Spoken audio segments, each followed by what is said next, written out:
to say thank you for coming, and I just want to go over a few kind of housekeeping things because whereas most people are familiar with this church, not everybody is.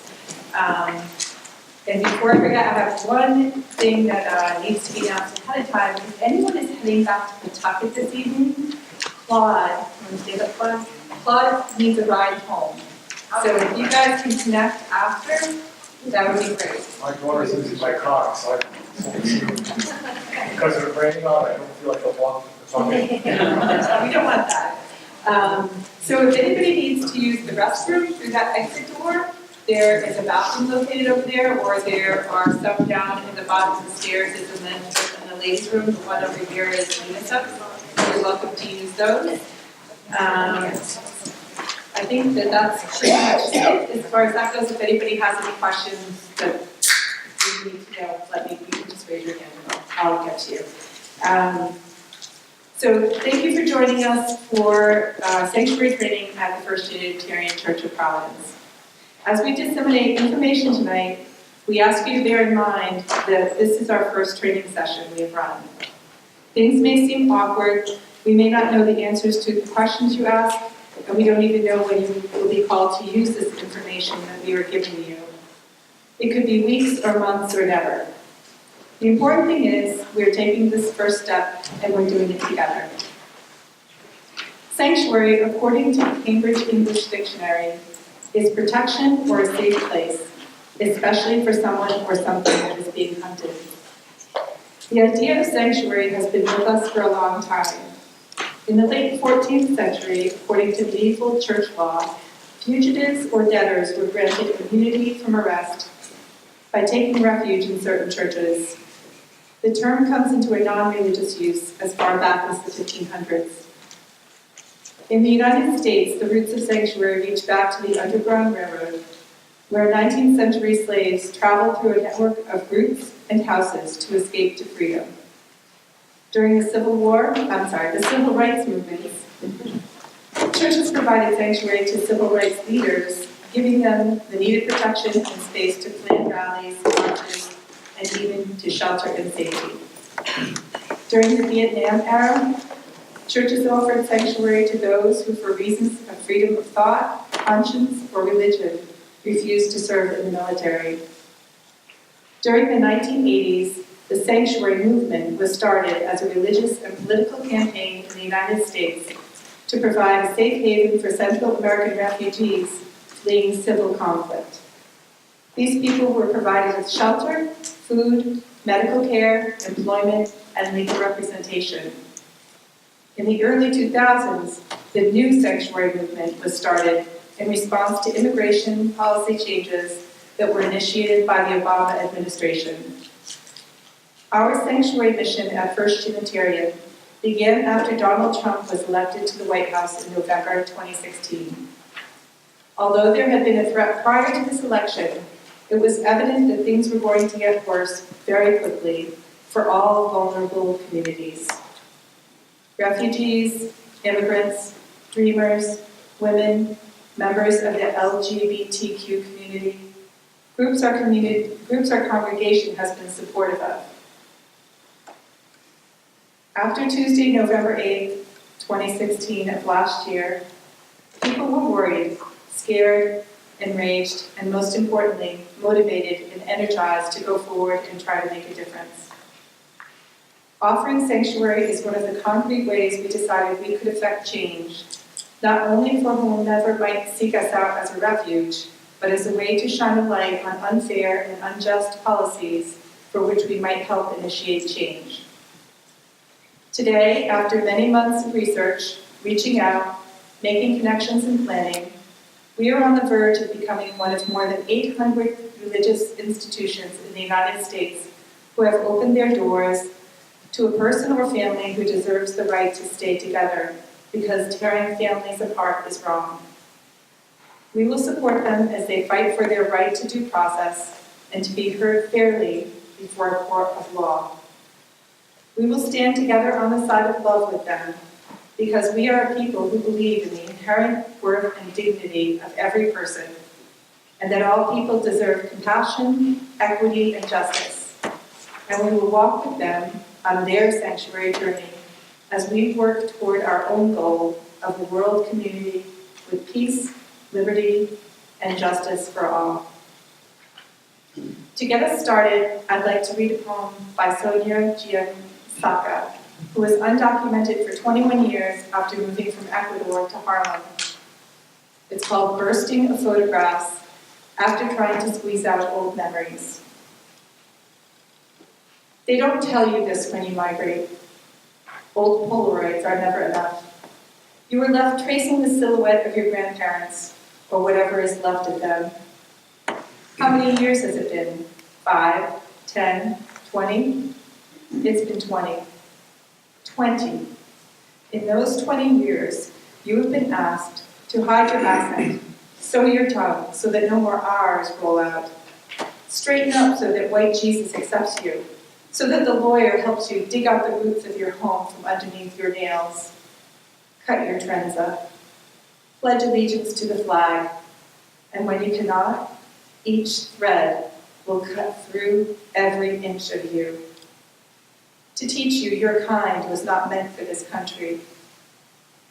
Dad told you that they will measure your success based on how smart you could be, so you tried to be smart.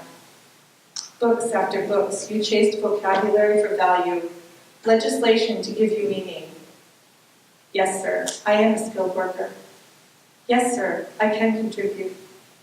No, sir, I haven't committed any crimes, pinned against one another. You remember that your mother almost didn't make it through the border, or any legislation this time around. She won't make it into any healthcare packages. She won't be remembered during press conferences. She will be dissected. Research, how much she doesn't belong, will be published. They don't tell you this when you migrate.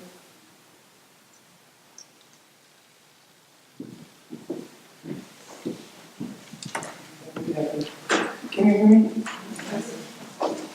First of all, Liz Emerson and I are part 2 on your agenda. We are going to be talking about sanctuary at First Unitarian. But I would like to say how happy I am to see so many people here. It's really encouraging and happy to know that at our very first training we had about 50 people. So I thank you all for coming. And I also want to kind of do a special thank you to Kathy. Kathy Alquist has been the energy and the heart behind creating Sanctuary at our church. And she has persevered through lots of rocky moments and has kind of kept us moving. And so, thank you, Kathy.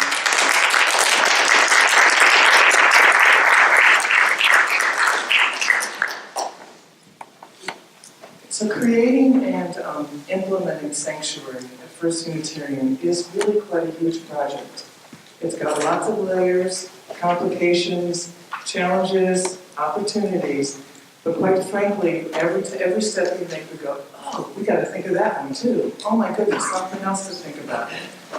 We've been working on it. So, Alyssa and I are here, and I'm Judy Ward, I didn't introduce myself, to talk to you about how Sanctuary will probably look at first view. And I say probably because, as Kathy mentioned, there are many, many unknowns, and there's quite a few questions yet to be answered. So we're going to all need to be comfortable with unknowns, and sometimes we're going to have to be comfortable just flying by the seat of our pants. So Sanctuary, by every definition, is a leap of faith, and we hope that you're going to be on the journey with us. At First Unitarian, the tasks to actually implement Sanctuary are taken on by both the PRUCOM and the Sanctuary Steering Committee. Now, the PRUCOM, for those who don't know, is the governing body of this church. And the Sanctuary Steering Committee is a subgroup of the Standing on the Side of Love. We won't quiz you if you're not familiar with this with us. The PRUCOM has been addressing such things as insurance, compliance with city ordinances, and creating the messaging that we will be giving to the community, to the press, etc., about Sanctuary. The Sanctuary Steering Committee has been tasked with furnishing an actual living space for undocumented person who is seeking sanctuary, and for creating a supportive environment for that person. So in both tasks, or both groups, excuse me, and all of you now, we're going to ask you to help us form alliances with your friends, with your family, with other community groups, with other faith religions, because we're going to need a lot of people to make this happen. So you're our first group out there, and we're hoping that it can really, really grow. And I would like particularly, now many of you are First U congregants, but there are some who are not here. I know that we have the sisters. Mercy, I welcome you. And we, I think, have some folks from Trinity Rep. Did they make it? Welcome. Some Brown students.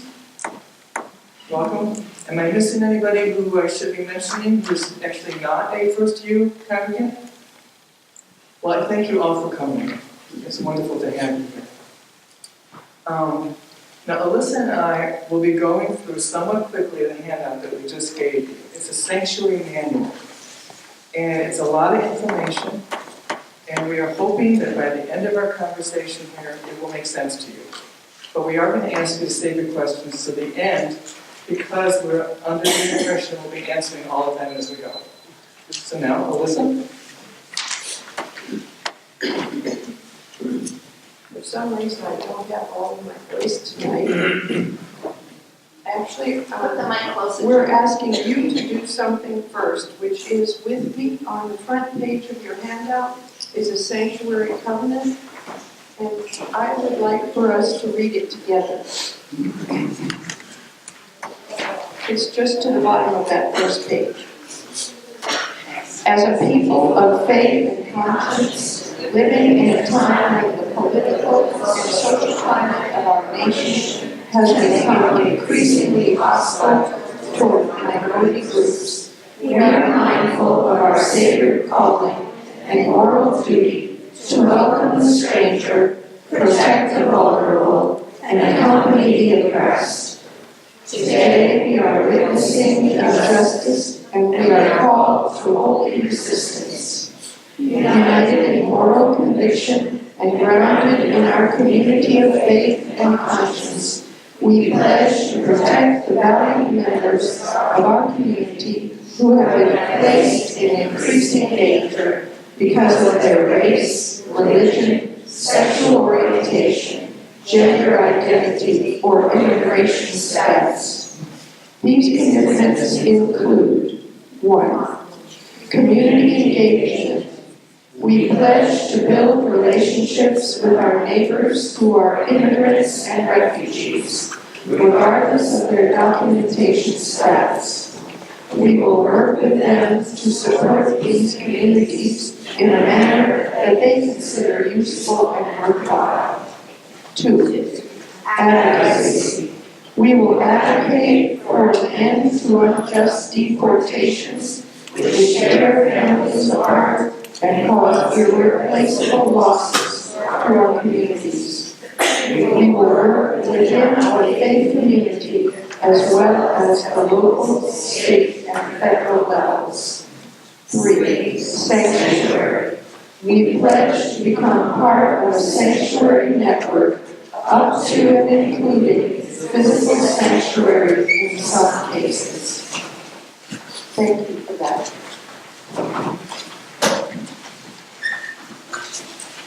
So to be perfectly honest, we have amended and stolen, used wonderful materials from many of the places that we have been doing our research.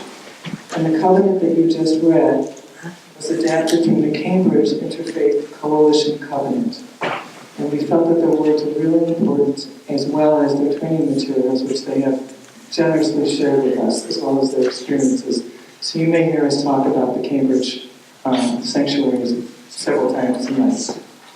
I'm going to invite you to turn to page 2 in the manual. And on page 2 are definitions of sanctuary terms and some of the key people that will be involved in sanctuary. The very first term is the emergency response team. More than likely, when a person is under threat of deportation and is seeking sanctuary, they will, through their attorney, represent their request for sanctuary to our emergency response team. This emergency response team is 4 or 5 people from our PRUCOM or their designees,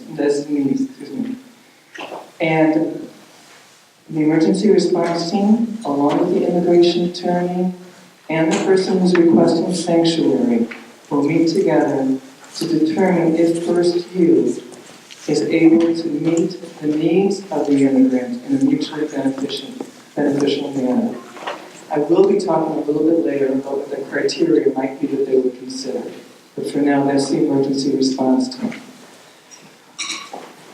Second on the list is the guest. And once a person enters sanctuary, we will be referring to that person by their name or as the guest, depending on who we're talking about. But they will be a guest here, and we are hoping that they will find their home here comfortable. The guest room, which is a private living space that we will be furnishing actually this weekend up on the 3rd floor of this building. And it's going to be a converted classroom, and it's going to be furnished similarly to a studio apartment. The third group there is the Sanctuary Steering Committee, and I mentioned them earlier. The Sanctuary Steering Committee consists right now of 9 people who have been meeting frequently for the last several months to really explore and do research on sanctuary, to attend trainings in Cambridge, and then to create this living space for our guests, and to start these trainings that you folks are sitting in. I just want to make sure you know who the Sanctuary Steering Committee is. Obviously, Kathy Alquist is here, Alyssa Emerson, Judy Nylens. 2 people who couldn't be here tonight, Jane Lazar Tucker, Shana Vanderweel Ortman, Rebecca Alberg, Jim Cowan, Dina Coolidge, excuse me, I'm sorry, and me, I'm on it. But I also need to do a shout out to Max Pounder, who, although he doesn't seem to want to officially be on this committee, he has done a lot of work designing the living space and really kind of helping us get important information to the city. So his work has been essential to this process. I'm going to the hosts now. Now, we're going to be talking about hosts quite a bit in the next few minutes. The hosts are the volunteers who will be present in the church 7 days a week, 24 hours a day, but in smaller shifts, to be a support or a go-to person for the guest. They will be kind of a support person, and if some need comes up, that's who our guest will go to. There will also be host team leaders, and that's going to be a group of about 30, maybe even 40 people who we will provide some initial training for so that they're really ready to go as soon as we have a guest in sanctuary. So that'll be our first team, and then we will be spreading out. As I mentioned, 40 people at least to train. We're going to end up being many, many more than that, because really covering 24 hours a day, 7 days a week, hopefully 2 people at a time, is a lot. So, moving on. We will also have a communication team, says liaison. The communication team is been identified by our PRUCOM, and they're going to work with our minister, and they will be responsible for all communication with the media and the public at large. It's extremely important for the sake of our guests and for the church that all messaging to the public is purposeful and unified. And so we are tasking them with that. Clear messaging that really can talk about our purpose and be respectful of our guest will be to everybody's advantage. We will have a volunteer coordinator who will have the lovely task of trying to maintain the host schedule, as well as a logistics and supplies coordinator who will be figuring out with the guest what the needs are, and then trying to fulfill those. And we'll be talking a little bit more about volunteer opportunities, but we really don't know what needs the guest will come in with. They may have a family that they want to have, they'll come in for meals and bring in 3 times a day. Or they may not have that ability. They may have somebody who wants to do the laundry, but maybe they won't. Or they may have people coming in ESL lessons. We just don't know what those people's needs are, so we're going to need to be responsive to that. Turning now to page 3. We're talking about the 72-hour plan. Now, once a decision is made by the emergency response team to have a guest live in a sanctuary at our church, the Sanctuary Steering Committee, these 9 people and Max, will be acting quickly to set up a supportive and livable environment. From what we have learned from the experiences of other churches, there's often sort of some time, maybe a week, maybe 2 weeks, between a person's request for sanctuary and when they need to begin their stay. And during this time, the Sanctuary Committee can determine some of those basic comfort needs of the person, ensure the living space is up to snuff, and create the initial host schedule. And on the bottom of page 3, you'll see a sample host schedule.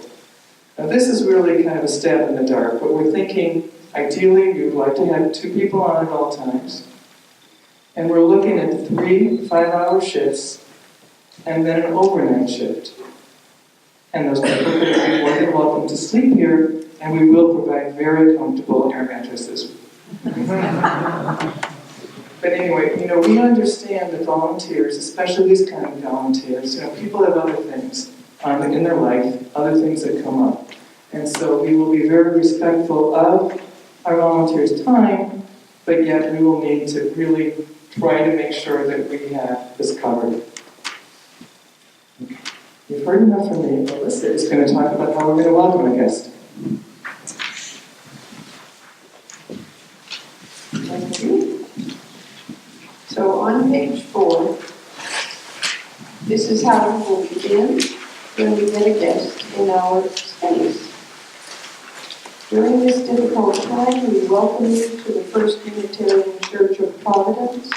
We are committed to making your stay as comfortable and safe as possible.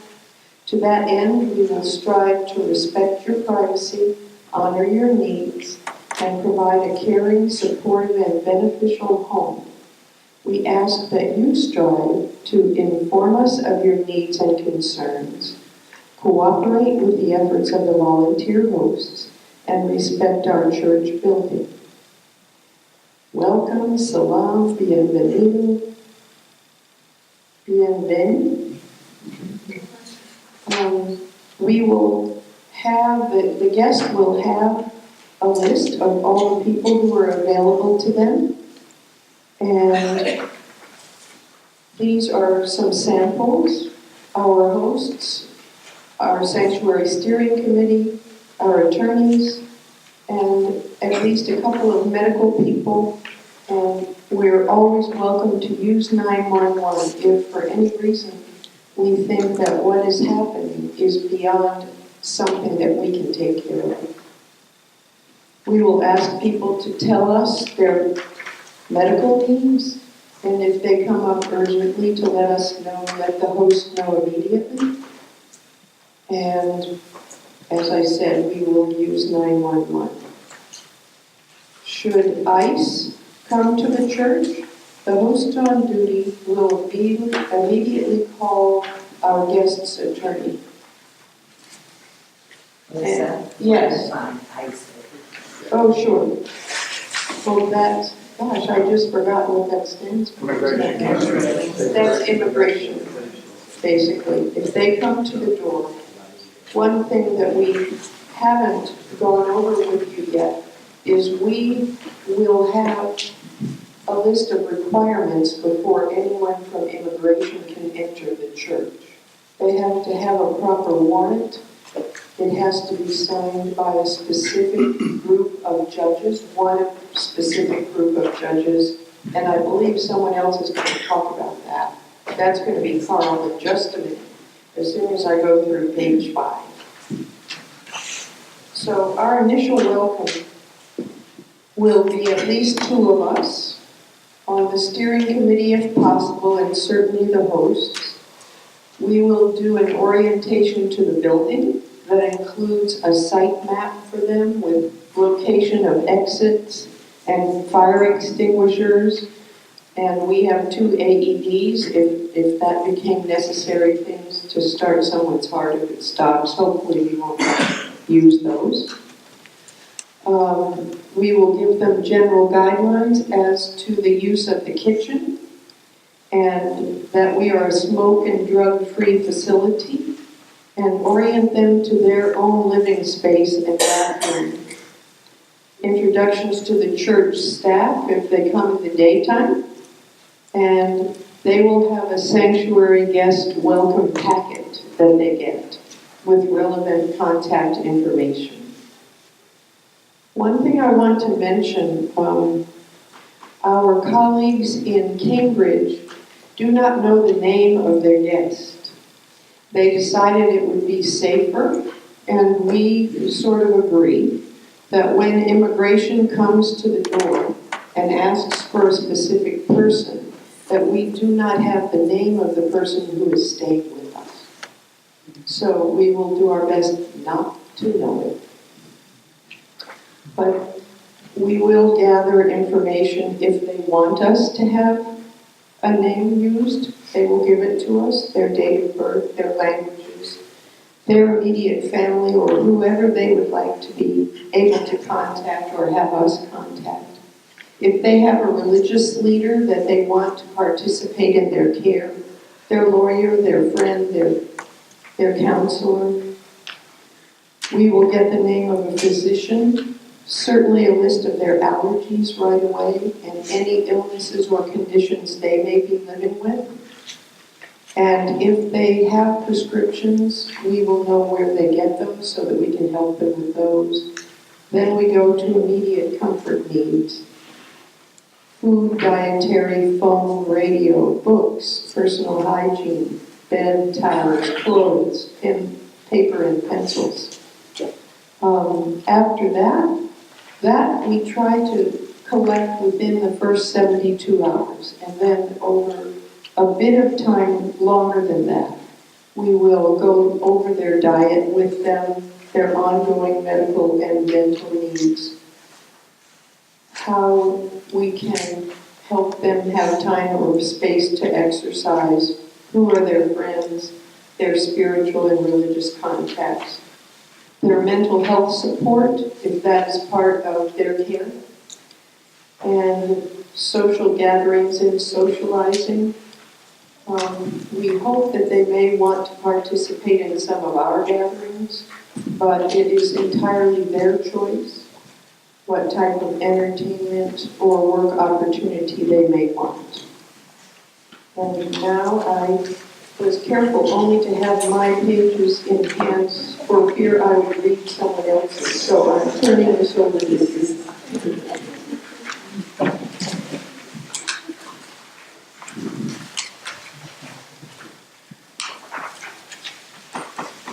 I'm going to invite you this time. Turn to page 7. This is the sanctuary host information binder. And some of this is repetitive a little bit to what we were just talking about. But this binder, the next pages 7 through I think 15, will be available to any host and will be updated as needed. But first and foremost, I'm going to talk to you a little bit about our guest, because it's important to know who our guest may be. And he or she, or they, if they come with some children, could be from Central America, they could be from Asia, they could be from Africa or the Mideast. They could speak English, or they may not have English as a language that they're comfortable with. But what we always need to remember is that the immigrant who is seeking sanctuary at our church has made an extremely difficult decision. He, she, they decided to separate from their family home and live their life within our church for an indeterminate amount of time. And when a person decides to go into sanctuary and ask for sanctuary, it could be for a couple days, it could be for a week, months, a year. And it is a major, major step for somebody to do that. Now, typically, as I mentioned before, an immigration attorney will bring the person's request for sanctuary to the attention of the church's emergency response team. It's the responsibility of the team to collaborate with the attorney and the person seeking sanctuary to determine for the right place and if this is the right time. Now, how is the team going to make that decision? There's a lot of things to consider. I'm going to mention 3 very important factors. Consideration is going to be given, 1, to the legal status. And this is straight out of the Unitarian Universalist Sanctuary Toolkit. Generally, people enter sanctuary because they have received a final order of deportation, but believe that they have a legitimate case that either has not been thoroughly presented or appropriately argued before an immigration judge, and or their attorney believes they may be eligible for prosecutorial discretion. The UUA goes on to write, sanctuary is not offered to every person at risk of deportation, only those who are believed to have a strong case. The purpose of sanctuary, as we are looking at, is not only, we want to help this particular person, to help them maintain their family, but to also really have a good case that we can provide some public witness for, and people can understand the injustices that are happening in our country. Consideration will also be given to a person whose deportation would result in his or her separation from immediate family members. If they have children here, parents here, cousins, etc., that will have a bearing on the decision whether we can provide sanctuary for them. And third is church capacity. The emergency response team will need to determine if the church has enough volunteers, has enough resources to adequately meet the needs of the person seeking sanctuary. Obviously, as we keep talking, sanctuary will require a lot of resources. And when we make the commitment, we need to be able to be sure we can fulfill it. So also I found in the UUA, again the Unitarian Universalist Association Toolkit, is a statement about the guest self-determination. Sanctuary is a decision the guest needs to make, and how it's carried out needs to be made by the guest. So I'm going to read it verbatim. Sanctuary can feel like house arrest, and there is nothing about it that's easy. It requires a lot of courage, faith, and sacrifice for the person entering sanctuary. So at any point that the person determines that they want to do something else, that decision should be honored. It is always up to the person in sanctuary to determine if it is successful, necessary, and worth the sacrifice. It's important to remember. The next few pages, again, as Alyssa mentioned, page 9 is guest information, and that's really at the discretion of the guest, what it is they want to share. We just need to make sure that we can meet any significant needs. On page 10 and 11, getting a little bit more into what the host guidelines are. Now the hosts and the guests will always have immediate access to someone from the sanctuary steering committee. We have a phone number that will be our on-call number, and somebody will always be available to answer that. As well as the hosts and the guests will have access to church leadership if they need it for any reason, as well as consulting attorneys and the medical professional for consulting again. But generally, if you want to know what a host does, and I have to be very general about it, because it's going to be up to the guest. We are there as hosts in case the guest would like some company and somebody to talk with, we could be there. In case there might be a need to help with the children, if there are some. But the person who's in sanctuary may just want to be with their family, and we may not even do more than say hello to them during their shift.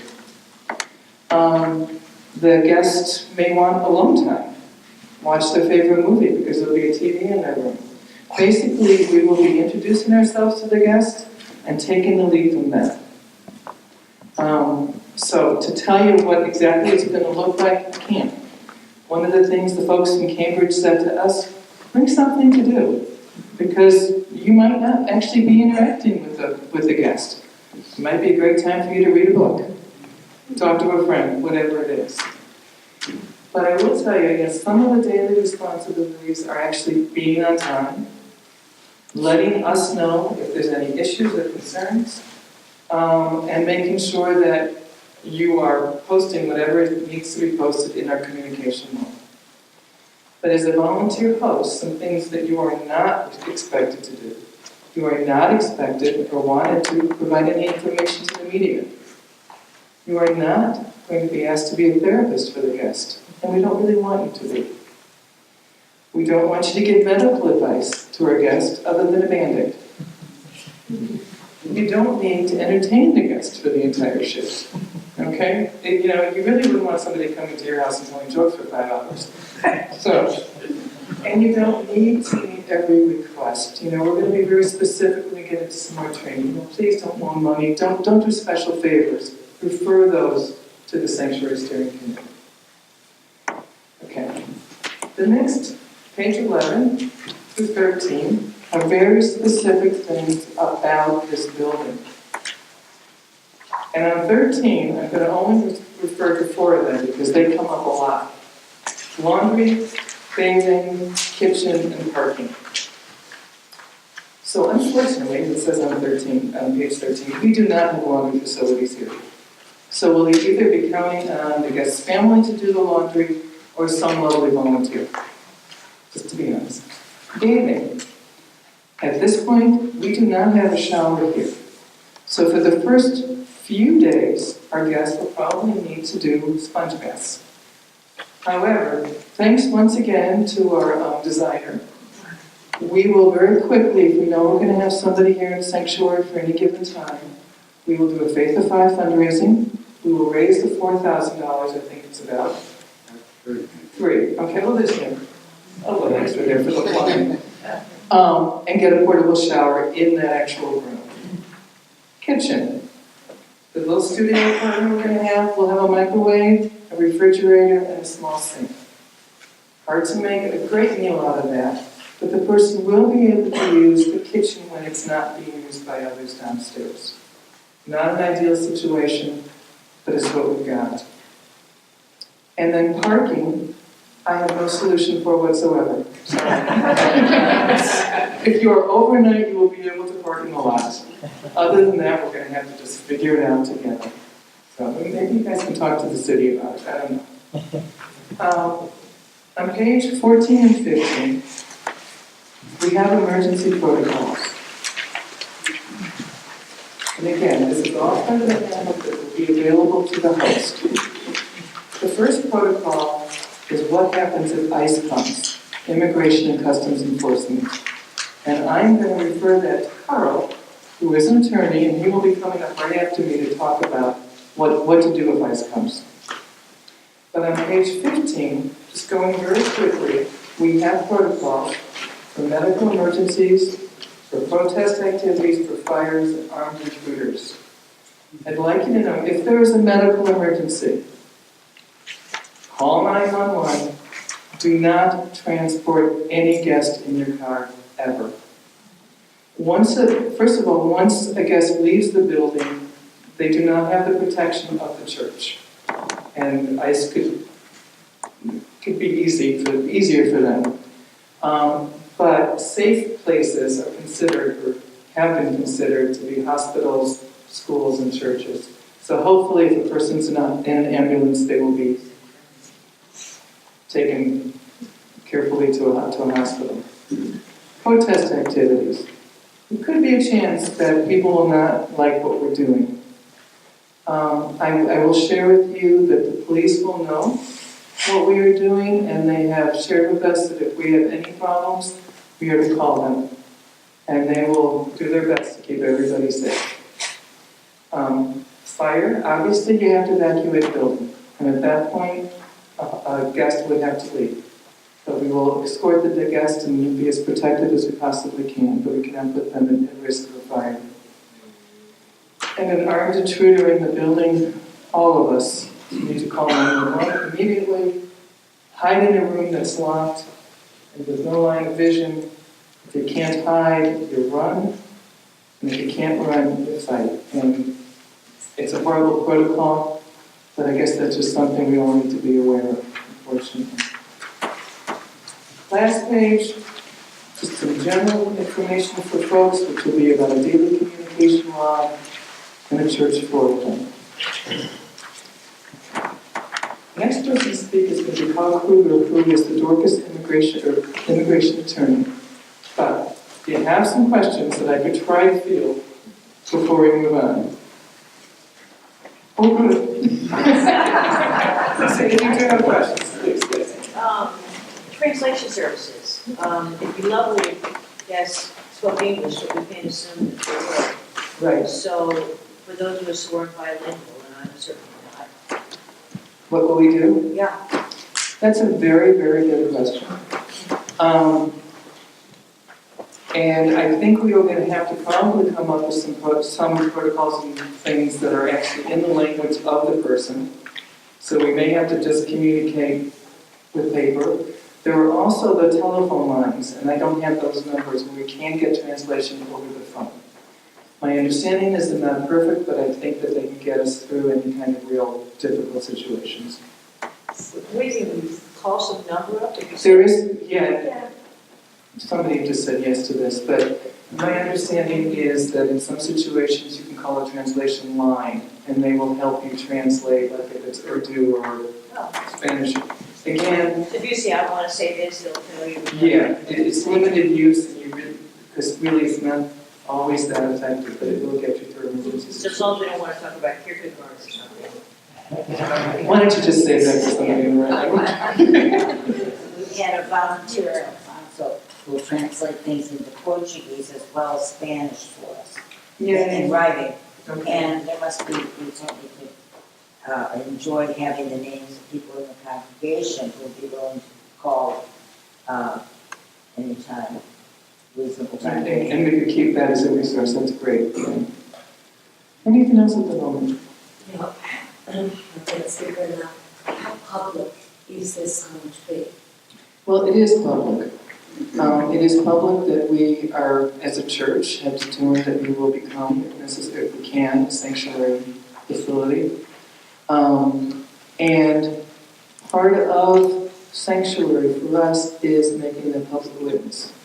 Now, the person's name may not be out in the public, or their personal story, but that someone is here in the sanctuary may become public. Is that a fair way to answer, Kathy?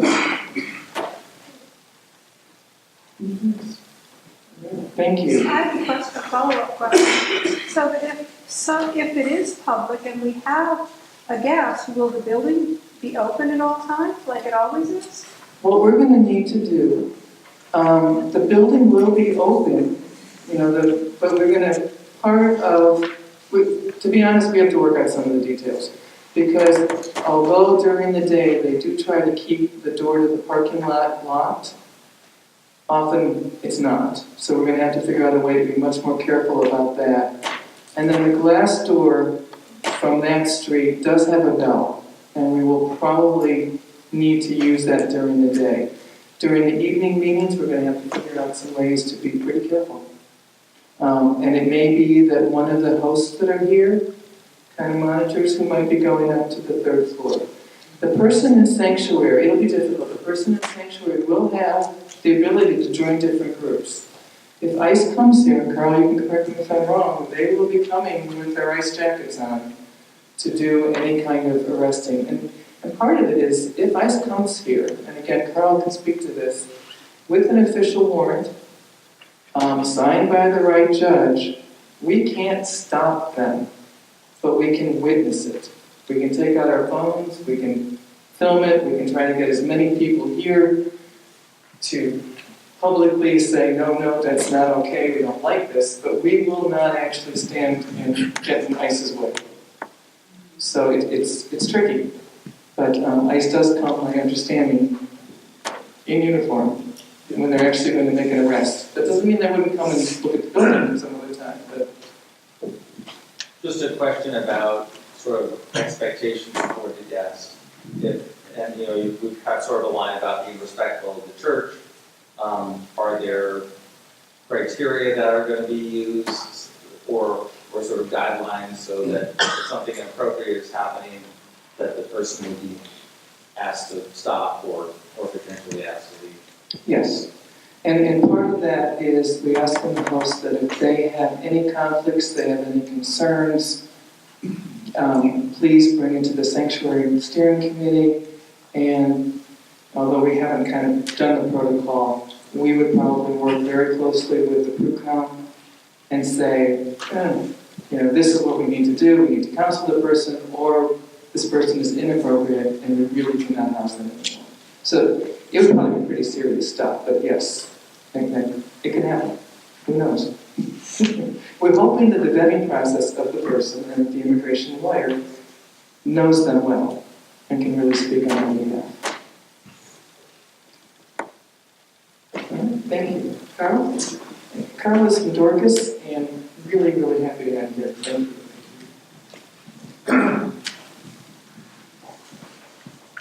Thank you. Thank you. Thank you for inviting me to this wonderful movement. A lot of this still is a work in progress, and one of the first questions I had when I walked in here today was, okay, what is the schedule here? When is the door open? When is the door going to be closed? Because again, the focus of my part of this presentation is going to be what happens if ICE does show up. Obviously, there's a lot of considerations and a lot of unknowns, so bear with us as we try to learn together. I'm a big fan of not reinventing the wheel, so a lot of what we're going to be discussing here tonight is taken from other work that's already been done by other projects. So for everyone though, it is very much a work in progress. A couple of things I want to touch on first. The notion of the sensitive locations policy. This is ICE's policy for where they are or are not going to conduct enforcement activity. And this policy is still in effect. They have as a policy that they will not conduct enforcement activities locating people and detaining people in sensitive locations, including houses of worship. However, there are exceptions. Exigent circumstances. So if their enforcement activity implicates national security, terrorism, or public safety, they can come into a house of worship. If there's a threat that evidence is going to be destroyed, if they are in hot pursuit of someone.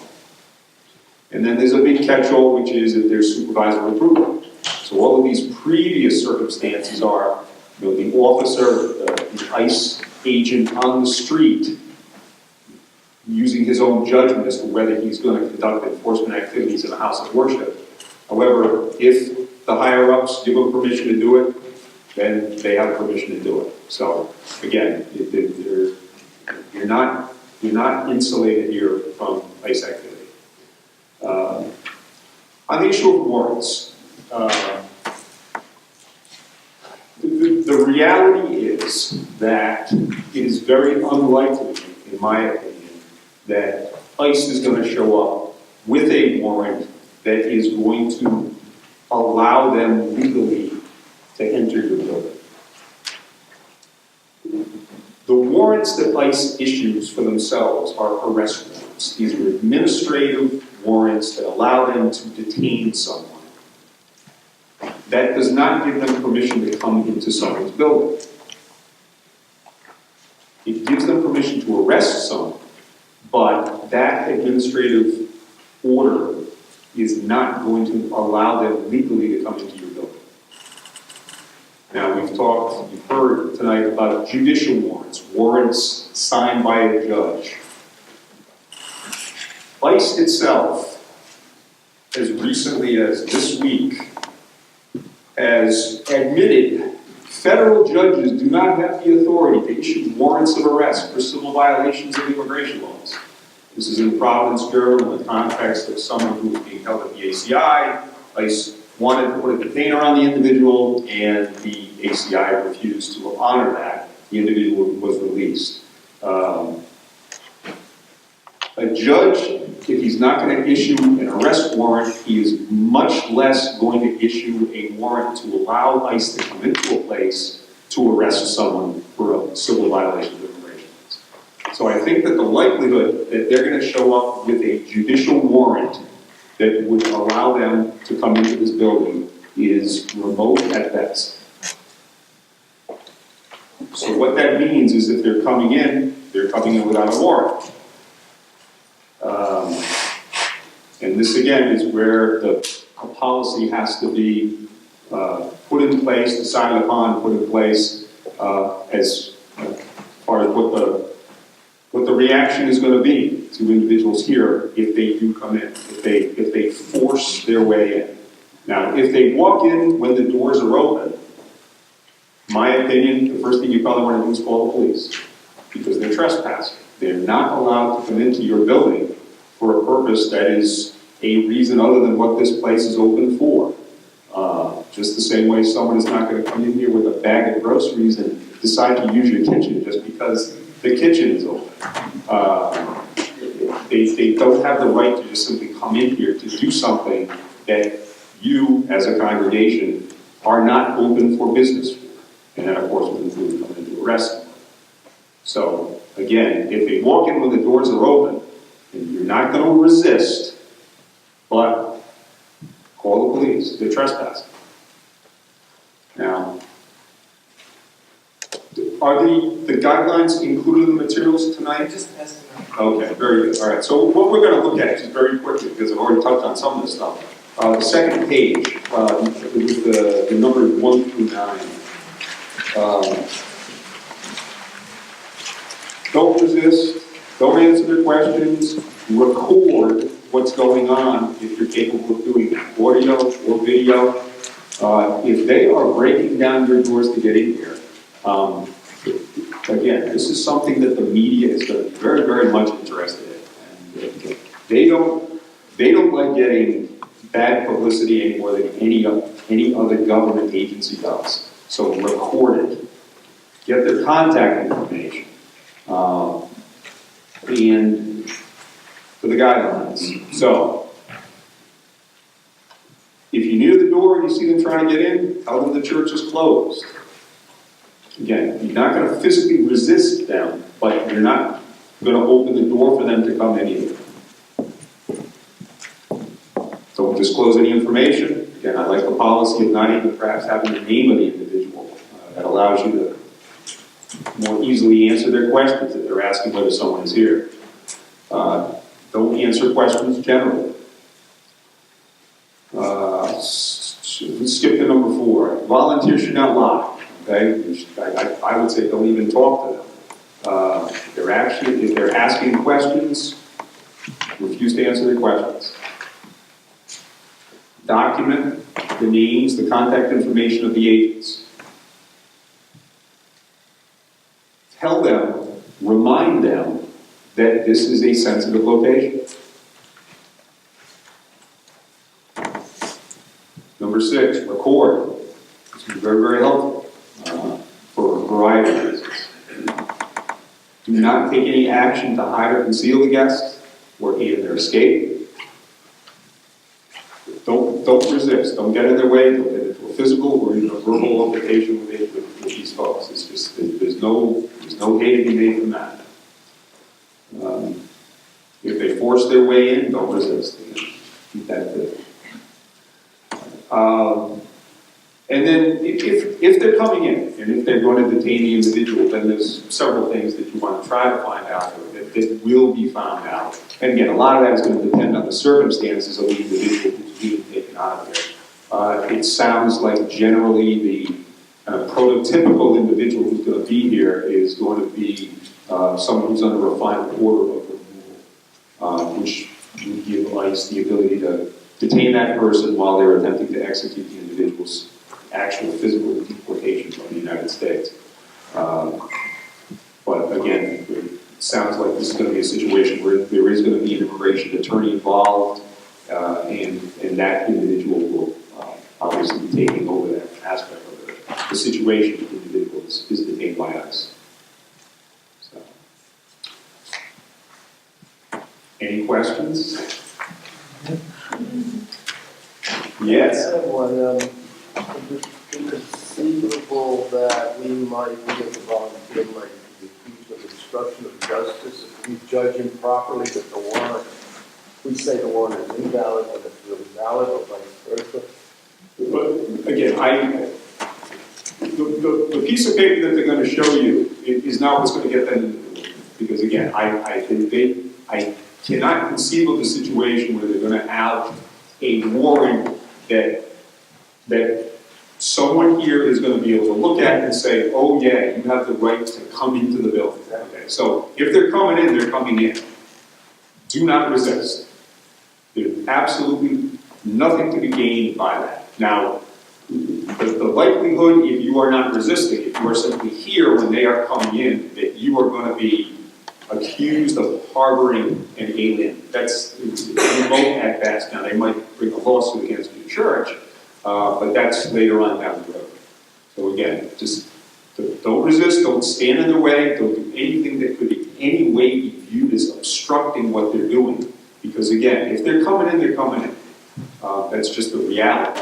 And then you'll move on from there. You'll record it, the media is going to hear about it, and then things will play out. But you don't have to open or unlock the door for them. Absolutely not. If the door is locked, you're not going to open it. Now again, if they have a warrant, slip it under the door. I hope there's a little paper thin space under your door. They're going to be able to get that. Don't open the door, because once you open the door, the foot's in the door, the knee's in the door, the arm, then they're in. Don't open the door if the door is shut. That's an easy one. But you know, a trickier situation is if they come when the building is open to the public. Because once they're in, then they're in. At the time, I think there is going to be a recording device available to the host so that if the situation arises, that all the voice can be recorded while the situation is going on. I think that would certainly be something that you want to think about working into the protocol. I mean, most cell phones have a way to record stuff. Figure that out on your phone and take advantage of it. Again, I'm not sure exactly what it's going to look like here, how many people are going to be here. And again, once you have someone housed here, I imagine you're going to step it up a little bit, and then, you know, some of these things, the details are going to become evident and get worked out, I would expect. And that's why you're doing it. If you're doing it, you want to do it the right way. And you're anticipating the worst case scenario, prepare yourselves, have an ability to record. Yes, my advice. Where else? Yes. If you, I'm not too up on any local, state laws that might be coming into place or have come into place that increase the risk of people being accused of harboring aliens or any status provinces or status of the sanctuary city. Is there anything in place, sort of any updates or any information that would be helpful to us? I can certainly look into that, but again, at this point,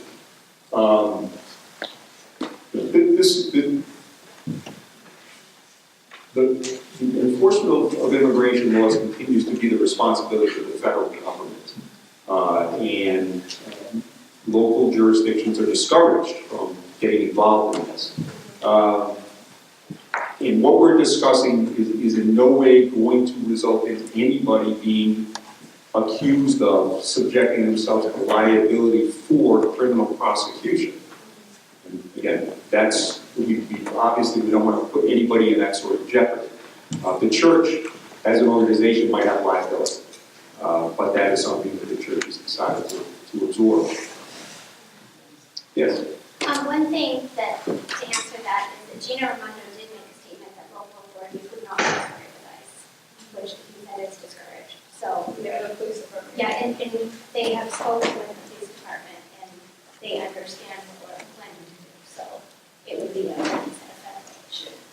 Yeah, and again, this is why, again, if they're breaking into your building, you're going to call the police. I mean, that's, and I'm hopeful that, again, and then not to make light of it, the circus is going to start at that point.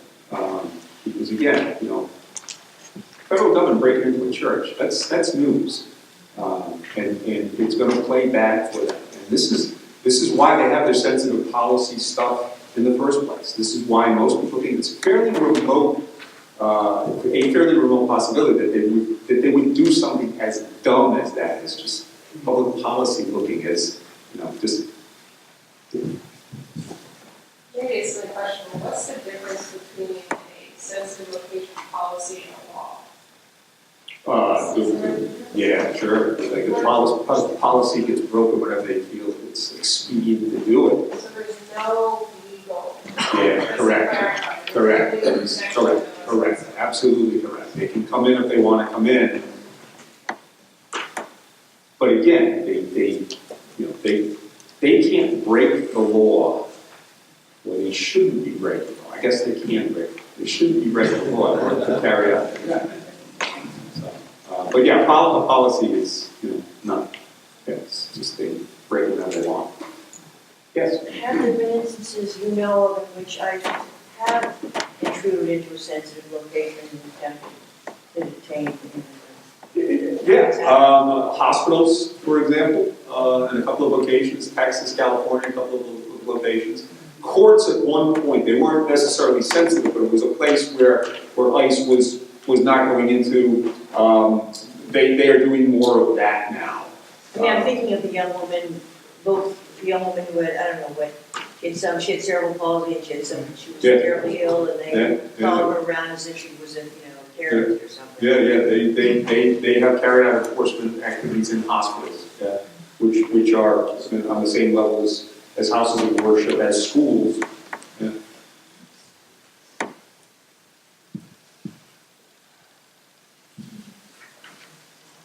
Yes?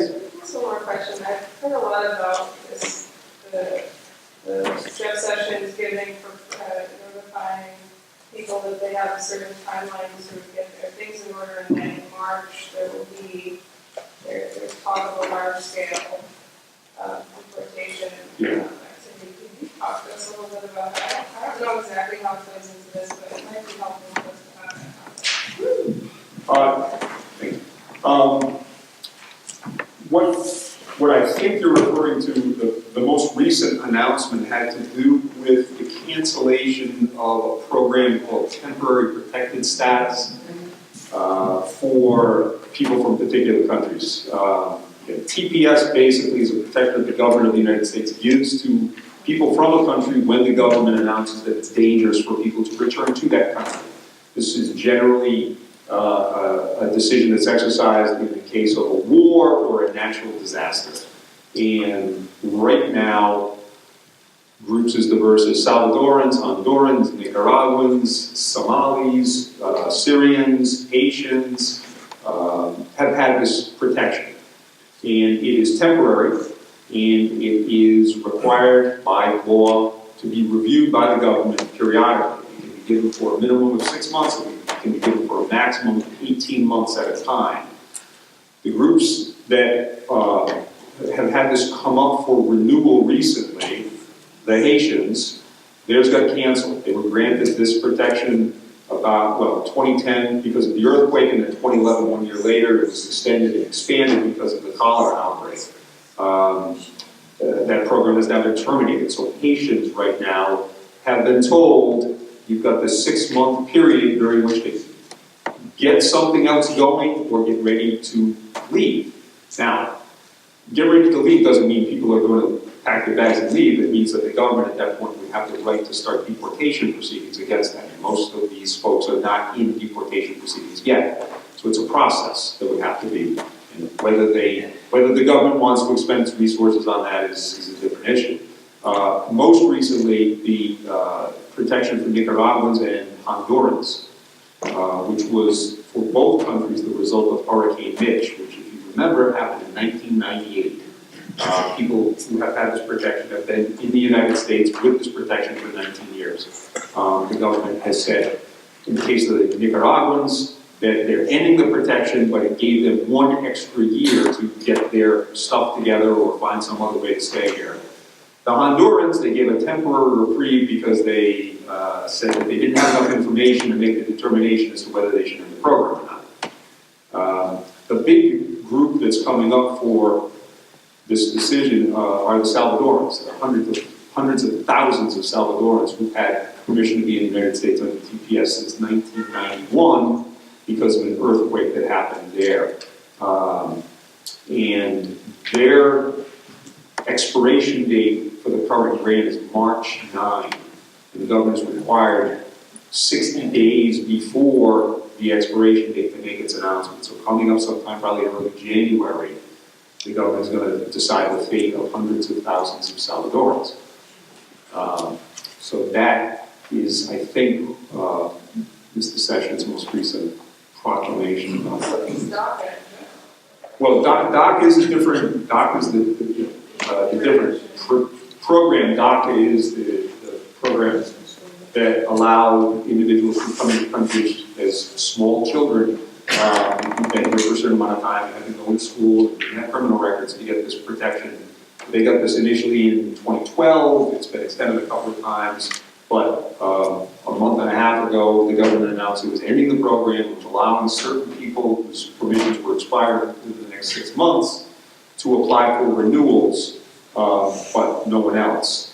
And there was a 1-month period that ended October 5 for those folks to get their applications in. So that's up in the air also.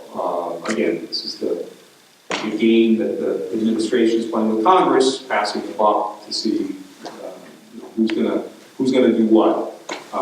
Congress can step in, of course, and create a law that will allow these individuals to stay in the country, as they could for the TPS beneficiaries, but that would require an act of Congress. So, anything else? Yes?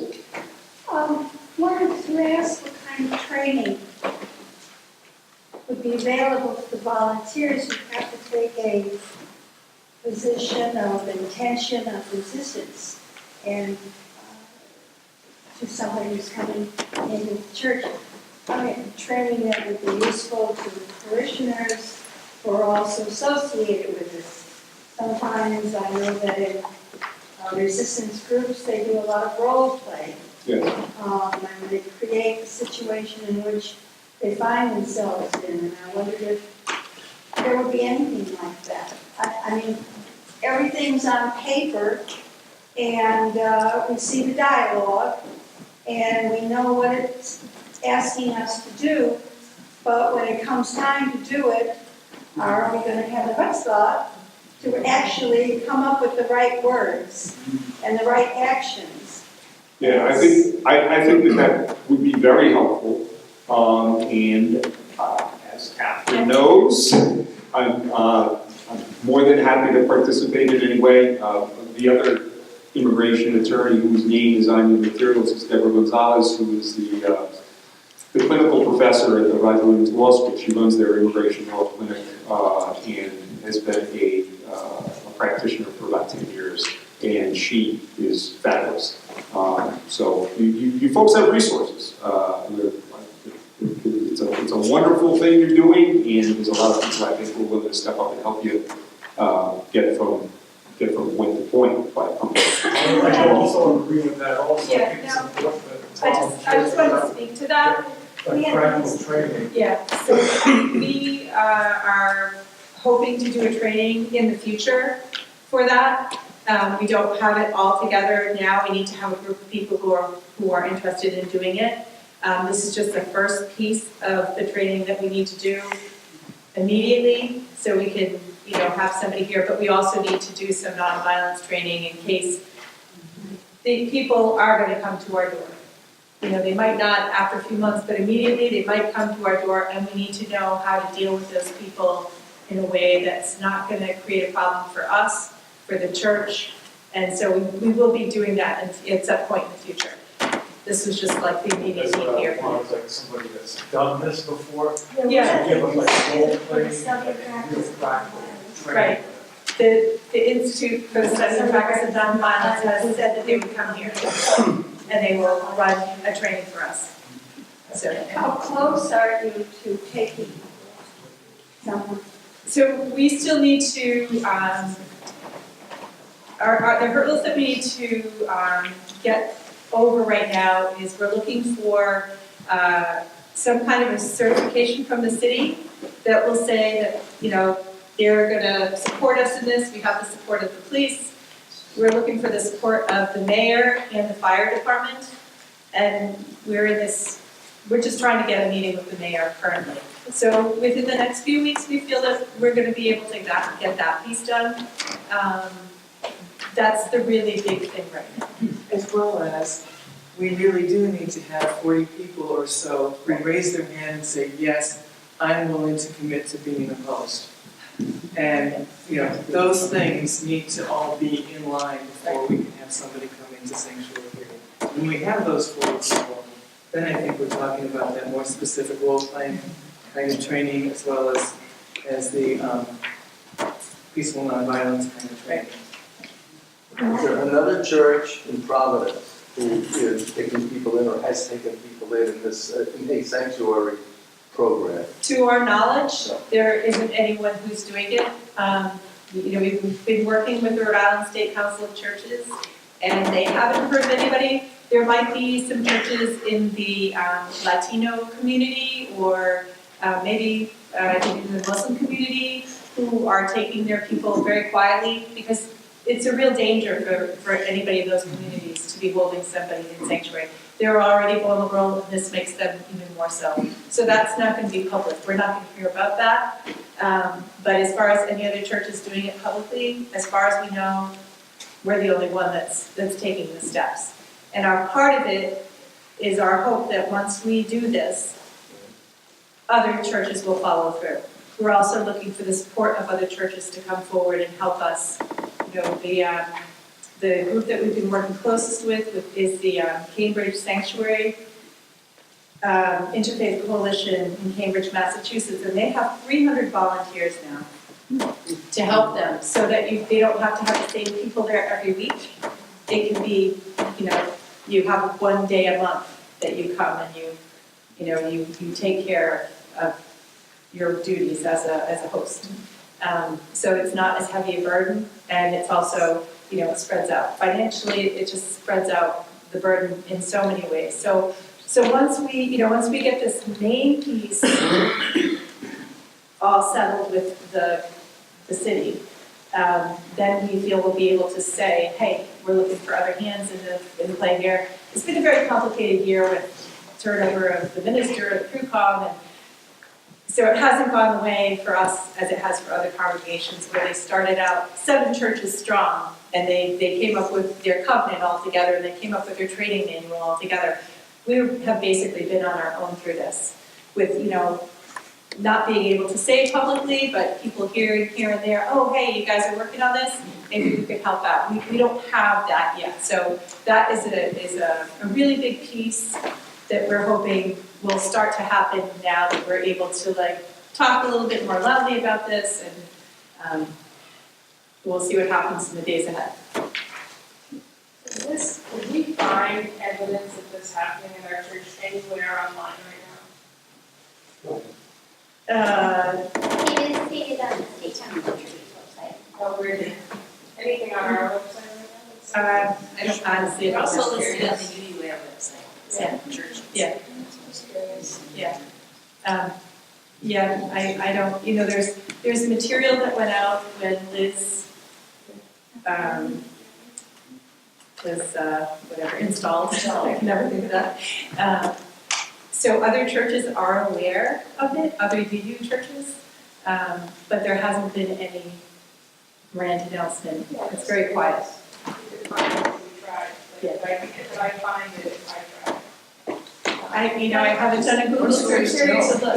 Rhode Island State Council of Churches gave us without a word 2 weeks ago, and it was for sanctuary, bringing sanctuary to the state, but it didn't say that we were a sanctuary church. It just said we were working towards that. We do need to work on our messaging and getting it out there. But it has to be very controlled. Yeah, so, we need to be mindful and careful. Do we know who's setting up communications? Yes, there is a communication committee, and they're working on it. So.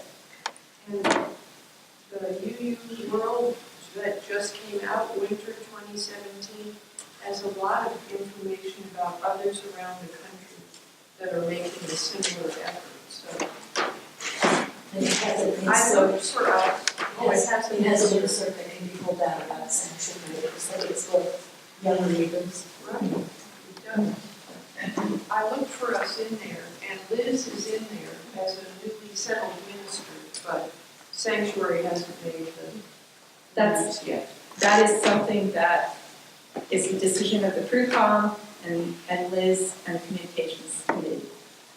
So we just, we have to kind of cool our heels until they decide it's time to make this announcement. And then I think that we're gonna have a mark. Just feel it. So, other questions? Yeah. Yes. What are the chances of a guest being assigned here from out of state? I assume that's not fair game? We talked about whether we would take someone from Massachusetts, and we didn't really, it's a federal issue, and so it can cross state lines. Mostly what it's about is the right person coming forward and saying, I need sanctuary, and I agree to the terms that you've kind of listed. We'll be working with Dorcas, we'll be working with Rhode Island State Council of Churches. There is a chance someone could come knocking on our door and say, hey, I really need this, because it's not like they're being chased down by ICE. They know they have an appointment coming up and they're going to make a decision whether or not they want to attend it. So that gives us time to have a conference with this person and say, okay, we have a sanctuary space, but this is what our requirements are. We need, we want somebody to have American children, and there's just a very specific list of things that we are required to ask for. So if they come from Massachusetts, if they come from someplace else, I don't, we didn't write that in our needs. It's going to be whoever comes to us and is willing to be public is a part of it. And that's a really hard ask for some people. It's a little bit bold of us to ask people to do that, but we're trying to help in a different way. We don't want someone who just doesn't want it to be public at all, because that only helps that one person. We want it to be a broader action, so that we're bringing attention to this happening, and we're educating people that this happens, and we're just trying to make a statement with this person that this is wrong and these laws need to be changed, and this is what we're going to do to try and help it. In the meantime, also working to try and change some of those laws. Yes. Okay, I think I heard earlier something about you need a lot more people. And they obviously would be nice if they all came from the church, but it wouldn't make any difference really if somebody came from another part of Rhode Island or another church.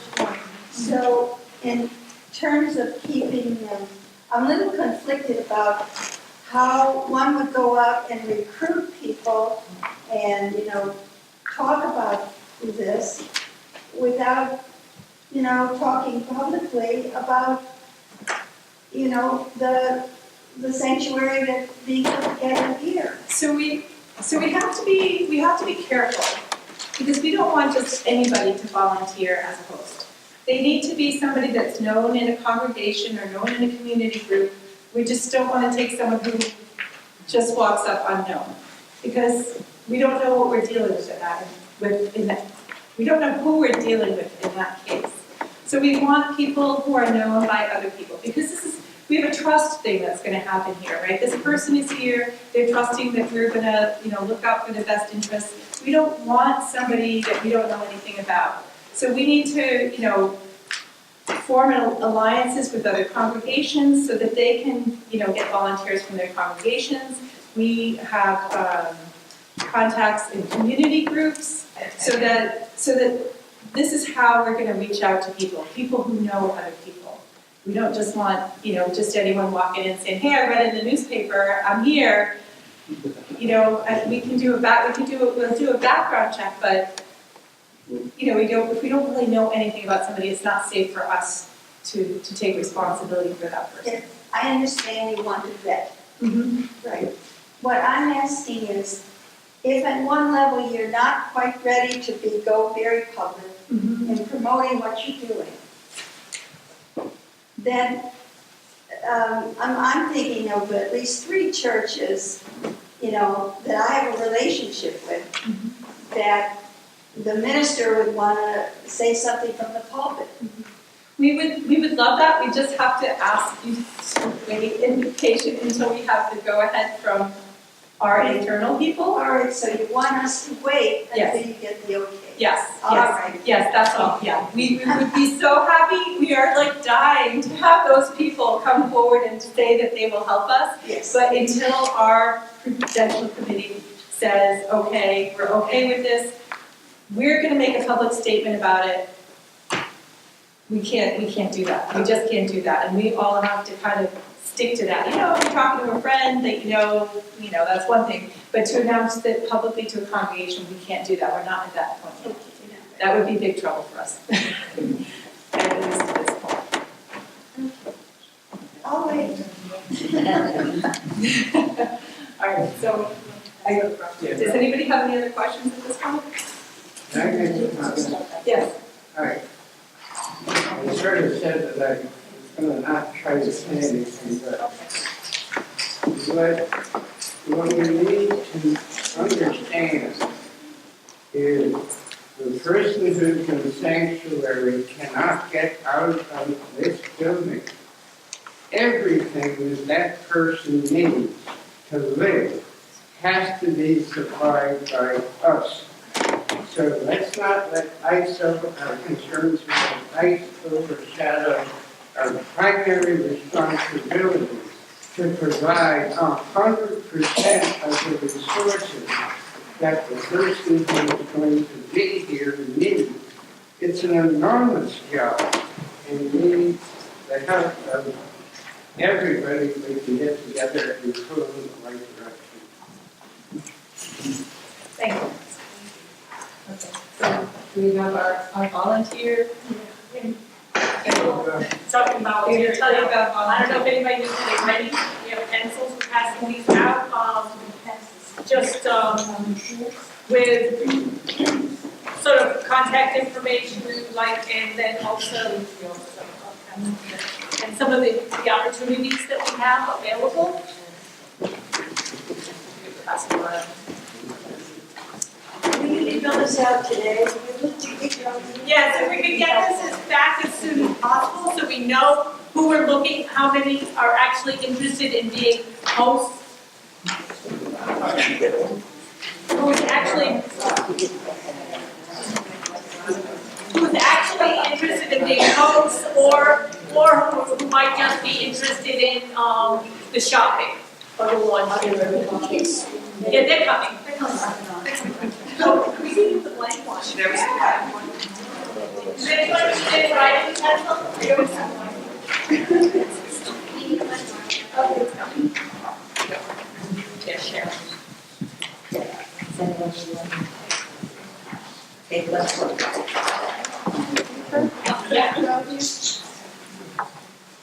Take them for a friend. Hold up, we got. Yeah. Over here,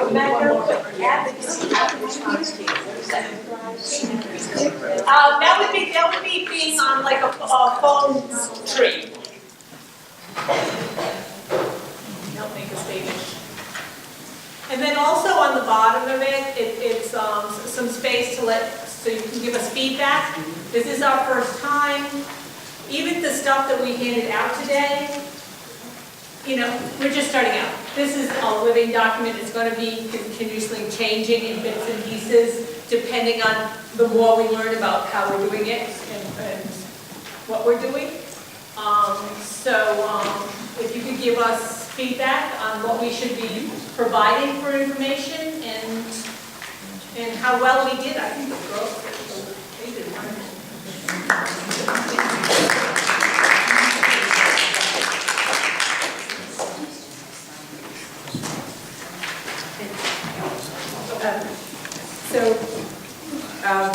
You guys will have time to, do I need this? Can you hear me without this? Yes, use it, okay. While we're going through the next piece of this, you can fill out your volunteer form. I want to play a segment for you from a podcast called Code Switch. It's with a woman who had been in sanctuary in the Denver, the First Unitarian Society of Denver, named Jeanette Misgera. She was there for a few months, and this is an interview with her while she was there. If you want to come and hook that up for me. She is a person who had been working with the First Unitarian Society of Denver for a while on immigration issues. She did come to their door and say, oh, okay, yeah, I'm going to need to be off the mic, okay. She did come to their door and say, I need sanctuary. I cannot go to my ICE interview because I know they're going to send me home. She has 2 little girls and a husband. She's been living here for a number of years. And so they took her in. Now they had already had someone in sanctuary and they were ready for this. But they took her in, and from her confines at that church, she worked on immigration issues with people in that congregation, but she also connected with other people who were in sanctuary. So I thought it was important that you hear the words spoken from somebody who's actually in sanctuary about what it's like and how they feel. So that's coming up now. It's just a few minutes. People who volunteer to do for her a lot of the things that she can't do anymore because she's stuck inside this church. Wow. And so here's the thing, Jeanette obviously really appreciates this work, right? She considers these people her allies. She needs their help. But it's also, it can get challenging for her, it can get frustrating, she said, because, she does have to depend on other people. For la comunidad que, for the most part, the people who are granting us refuge are white people who aren't affected, people with privilege. And often we notice that they see us as poor victims, when that's not what we are. When we make the decision to seek sanctuary, it's because we have the courage to face our situations, to fight our cases, to resist. At the same time, we notice that these same people want to take the leadership role when it shouldn't be that way. I tell them, I control my own life, my future, and you are my allies. You are part of my fight, but I make the decision because it's my life and my future. Have there been moments when you've noticed that your story has been used in ways that you didn't really agree with? Yes. In fact, recently there was a person running for office, and he was telling my story at events where he was also raising money for his campaign. So I let some of our allies know that I was bothered by that, and that I needed this politician to come and see. So he came, and I told him, I have no problem with people using my story if they are going to give something back to my community. But when you use my story for personal gain, especially when there is money involved, I am sorry, I won't allow it. That's not right. And Jeanette, what about within the sanctuary movement itself? Have you noticed times when, people who wanted to help you didn't really understand this dynamic? See that? Yes. Either they don't understand it or they don't fully grasp it. For example, every Sunday there is a meeting of the church's immigration committee. And a lot of the times it's like they want to ignore my decisions. They will want the coalition coordinator to be present before deciding on something. And so I have to say, hey, you need to understand that the coordinator is just that, the coordinator. So she's the liaison between all of you and us. But we, the people who are affected, we make the decisions, no one else, not even you. And so it kind of falls on me to speak up for myself, but also for people who are newer at this. Yes, they are doing us a favor by giving us a safe place to stay, but we still get to make our own decisions.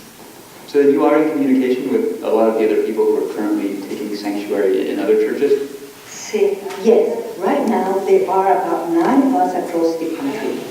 We have calls every week. A lot of times we talk about these sorts of things, about the frustrations we have because sometimes our churches or privileged people want to make decisions about our cases or about how to manage our campaigns. It's a learning process for all of us. So when you see that there's so many churches that are interested in doing this kind of work right now, do you kind of worry that sometimes maybe they aren't doing it quite right, or maybe they're even doing it poorly? See, yes, it's a balancing act. I worry about the way in which, as my pastor says, the sanctuary movement has become sexy. It's involved. And so now churches seem to be saying, I'll join in because I want to be a part of this. But some are doing it without really understanding what it entails. I get a lot of messages from churches through Facebook. So I ask them to explain to me why they want to do this work. Is it because you truly want to help, or because the movement has exploded? A couple of weeks ago I went to this meeting at a church here in Washington, D.C., where maybe 60, 70 churches were getting trained on how to be sanctuary churches. And one of the things that the organization that was training them said was, it's really important for you as congregations to be public about the family or the individual that you take into your church. So I thought it was really interesting that for this group, that was the goal of Sanctuary, right? To use Sanctuary as a way to make this broader political statement about our nation's, current immigration policies. Yes, that's something we're going to have to discuss, because there are 2 issues. First, it's not that they are offering us sanctuary. We are requesting it. And as I've said, we control our own lives. So we are the ones who decide whether to go public or not, because you can't force that on someone. The only ones who absolutely have to know that we have taken sanctuary are the Department of Homeland Security. They are the first people who need to know, so that they know not to go looking for us at home and disturbing our family. Once someone is in the church, they don't necessarily have to go public. We have had people who haven't wanted to be really public or in the media spotlight. So it sounds like you're saying that the specifics of each individual case are more important than this larger goal that some people have for the sanctuary movement. See, well, yes, because we are talking about real people and their futures. There are people who have taken sanctuary quietly and kept it hush-hush. And it's worked for them. Because some people think for themselves, if I go public, what will the people who know me say? Or the people at work, what will people think? So if someone isn't comfortable, we can't force them. Maybe a church can just send out a generic press release saying that someone has taken sanctuary there, but that they don't want to go public. Is there something else you'd like to say about the sanctuary movement, Jeanette? Well, yes. It's that this new sanctuary movement is just that, new.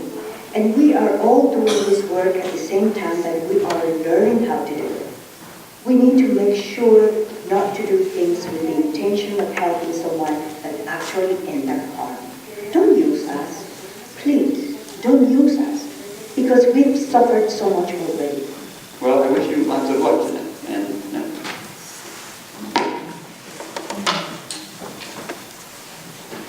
So there's some food for thought there. Well, Jeanette did win a stay of, what do you call it, stay of deportation after Time magazine awarded her one of the most influential people of 2017 for her work.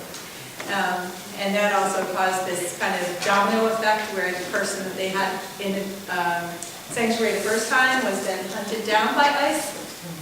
But they all rallied together and they were also able to get him a stay of deportation also. So it can be effective.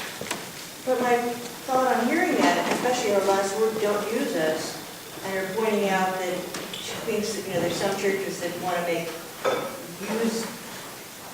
have one individual be more public and they want to make a broader point. Those are very issues that you said are part of what we want to do here. How do you... So the problem is there a contradiction there? Well, one of the things that we voted on when we decided to become a sanctuary church was that we were going to be public. So we kind of need to stick with that unless we want to go through this whole process again and make a change on it. I agree, though. I just wondered how you... Yeah, no, I think that's why we have to be very careful and we have to make it very clear to whoever is going to come and stay with us that these are our expectations for them. It's a little bit harsh, but it's what we are able to extend at this time. It could change over time, but It's kind of a fine line too. The woman and her family in Cambridge, we don't know their name. They're just that there is a mother in Cambridge who is being provided sanctuary. But her name and her story is not out there in the public. yeah. So there are also ways of doing it. She's had photographs of just her children's feet and her holding them and a story which she controlled, but it's public and it's also anonymous at the same time. So there is a way of doing that also. It doesn't have to be, hey, my name is Jeanette and I'm in sanctuary. It can be, there's a woman living in this church, her name is Anna, this is what she's working towards. So there are ways of doing it. So, does anybody have, okay. Well, we're almost done. So if you have any other questions, if you want to talk to us, not in a public way, we'll be available. You can fill out your forms and give them to Rebecca or Dina. Judy and I just have a couple of final words that we wanted to say. We went to one of the sanctuary meetings in Cambridge. Oh, yeah, we also have more information here that you can read as, it will help you, it will just help you in being a host volunteer. And we're going to pass that out now. But anyway, we were at a meeting in Cambridge and we met some of the people who were instrumental in starting the Cambridge movement, the Cambridge Sanctuary movement. And so we took notes and then we kind of interpreted them in different ways, but similar ways. And so I thought it would be interesting to read from my notes, and then she's going to read her response to the same information we were given in those notes. Our role in the sanctuary is to support and uphold the person in not being deported. This is about them, not about us. They are stopping their own deportation. We are a resource and support. We need to empower people, those vulnerable, to talk. Keep in mind that members of the immigrant community are already empowered equals. We are walking the journey together to amplify their voices. We are doing this not because immigration is broken, but because it is a social justice issue. It's not just a broken system. Like slavery, Jim Crow, etc., is an unjust and racist system. Immigration and deportation issue is not new. Be prepared, if you're talking about this to the community, as to why we weren't doing this work last year, for the last decade. It's been going on for a long time. We will make mistakes, so forgive, learn, and move on. Thank you for coming. We have emails for people, and we'll send you out further links, and we have some links to some podcasts you might be interested in. And we welcome any suggestions you might have that you feel might help improve our training. And may we all walk the journey together towards justice. Thank you.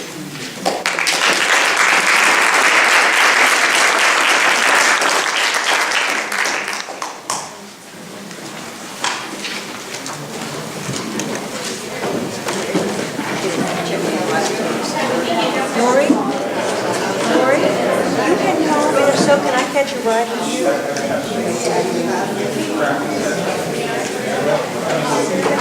you?